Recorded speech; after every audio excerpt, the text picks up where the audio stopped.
So, Christian, first of all, thank you for your time. And well, sometimes it's best to clarify some concepts. So I would start by asking you, what do you consider by to build inclusive events? What are you talking about exactly? I'll try. Do you want to go? Yes. All right. So to build inclusive events, in my mind, it's a question of designing the events, both in terms of all the processes of attending, of getting there, of coming home from there, in terms of the physical spaces and systems that you encounter, in terms of the hospitality, the experience, all of this in ways that allow everyone, irrespective of a disability of any kind, to take part. So it's a, you could say, holistic approach to shaping events that accommodate all human beings. Mm-hmm.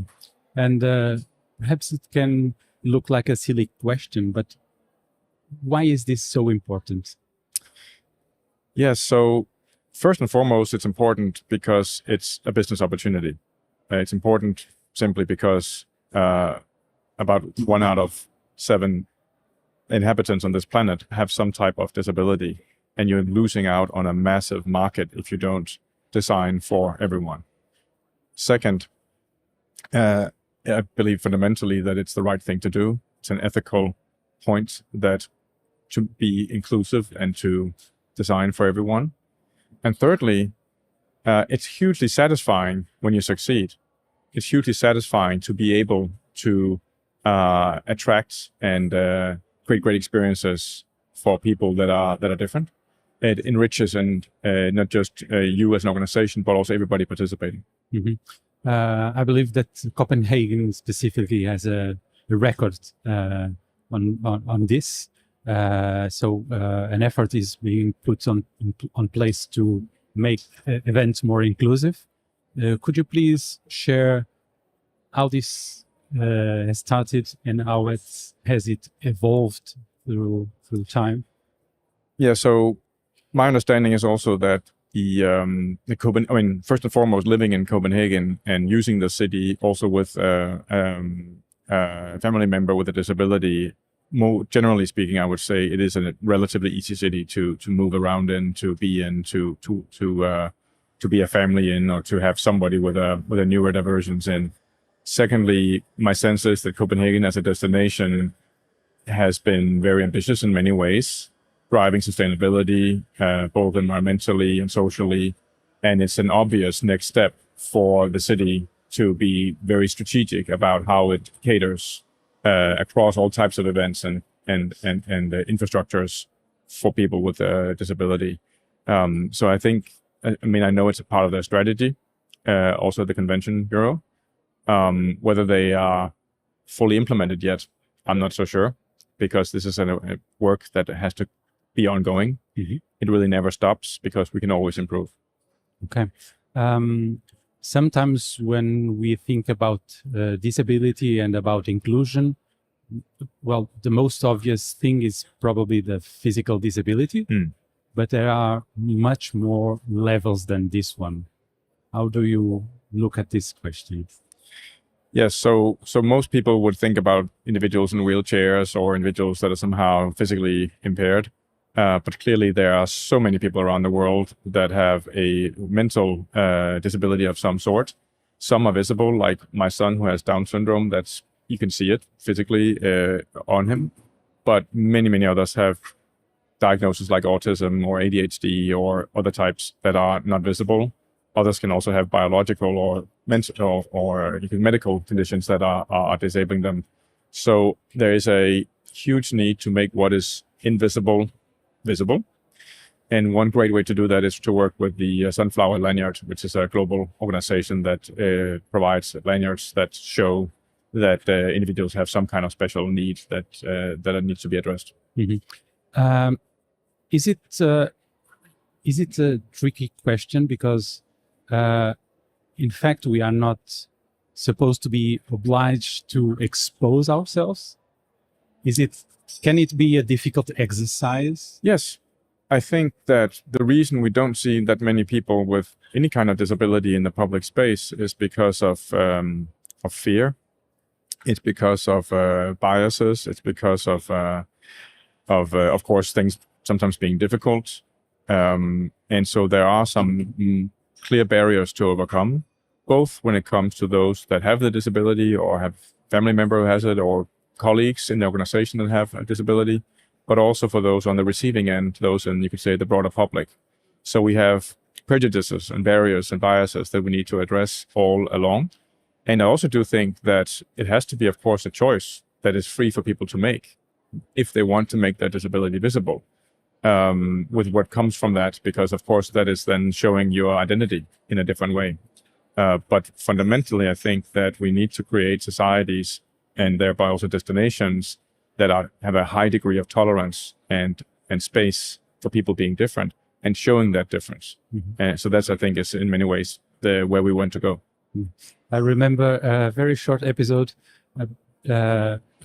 just to show how complex these questions can be, because I remember that I was talking with a speaker on an event, and she was on a wheelchair, and she was explaining that when she's on a wheelchair speaking with someone standing, yes, their ranking immediately is different. Yeah, the power structure becomes different. Yeah.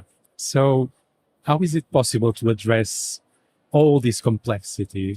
So there's a campaign starting in Denmark that I'm involved with called Meet the Human, which exactly is designed to address this societal conception of how we view people with disability, physical and mental. And I think a lot of it has to do, and this campaign is focusing on, how we as ordinary people, not with a disability, perceive and engage with people who do have a disability. So, for example, I actually experienced it myself not so long ago, speaking with somebody in a wheelchair, and I felt the exact same as you say, that there's that strange experience of somebody sitting down, you standing up.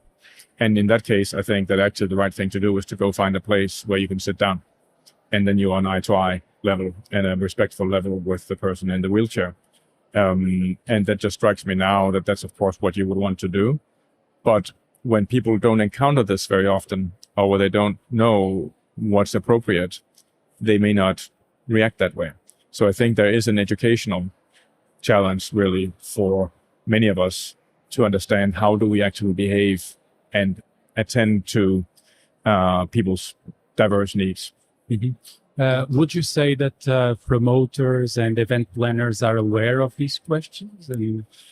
I'm afraid that many are not aware, or not enough.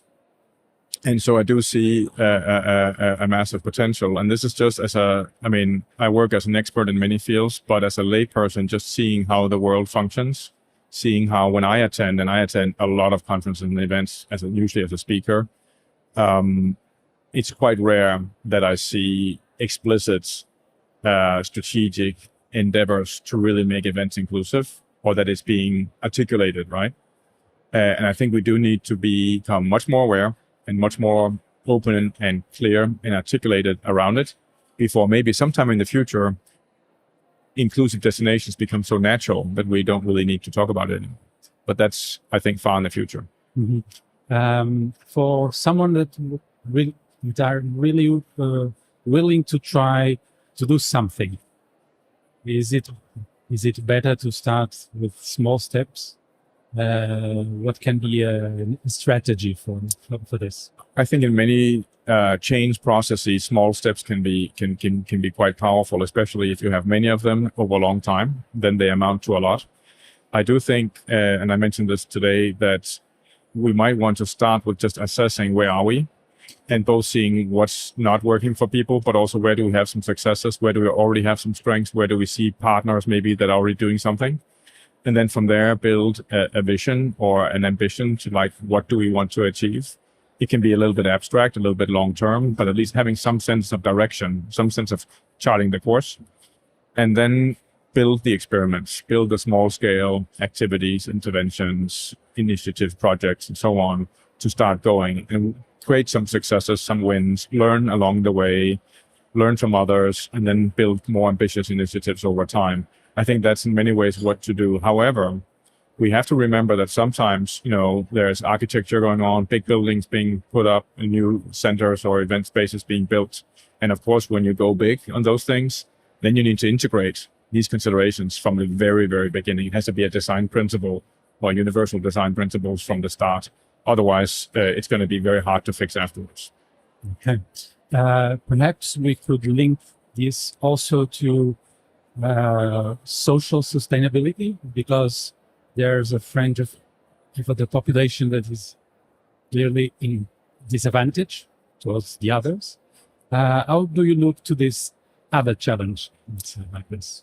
Well, I think that this is for sure a part of the agenda on social sustainability and both equity and inclusion. And I think I observe, at least, we see a world that is becoming more polarized, more fractured, more unequal on socioeconomic terms as well. And that is unfortunate both for those involved, but also because that might shift the agenda away from those that are most at risk. In fact, there is, to my knowledge, some correlation between socioeconomic challenges and also other types of challenges, such as disability or mental illness.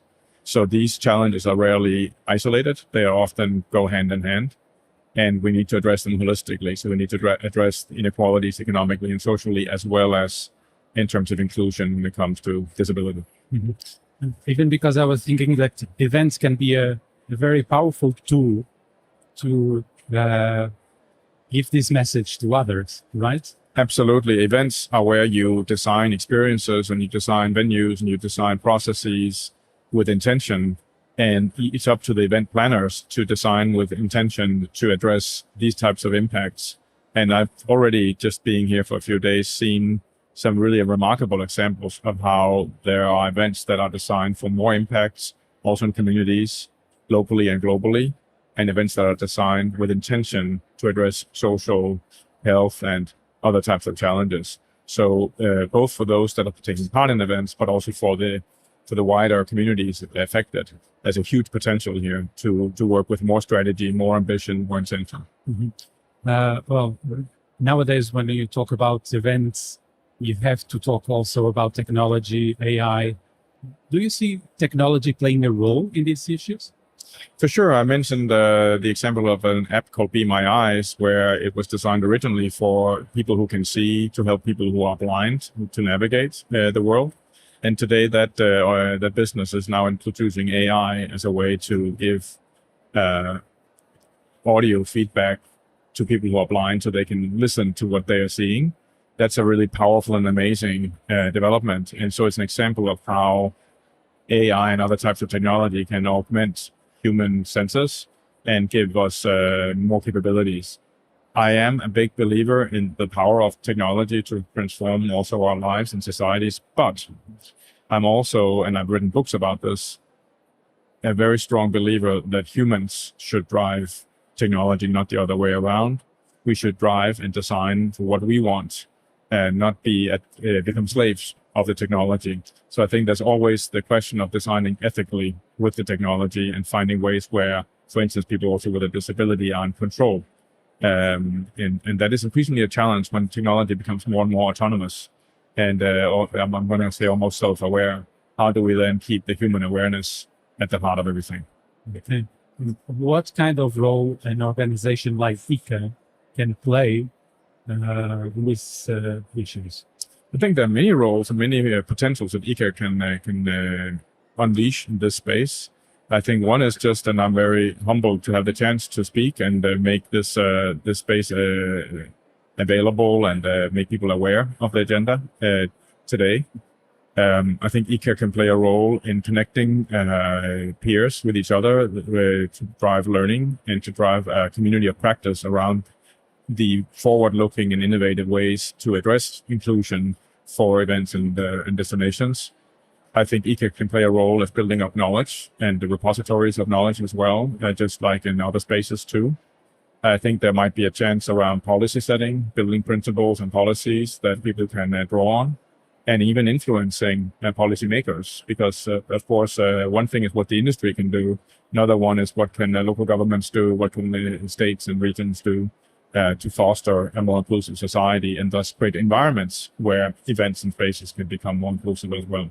So this is, I think there are lots of work to be done at ICCA level, and I also have the sense that that's an awareness and interest in that.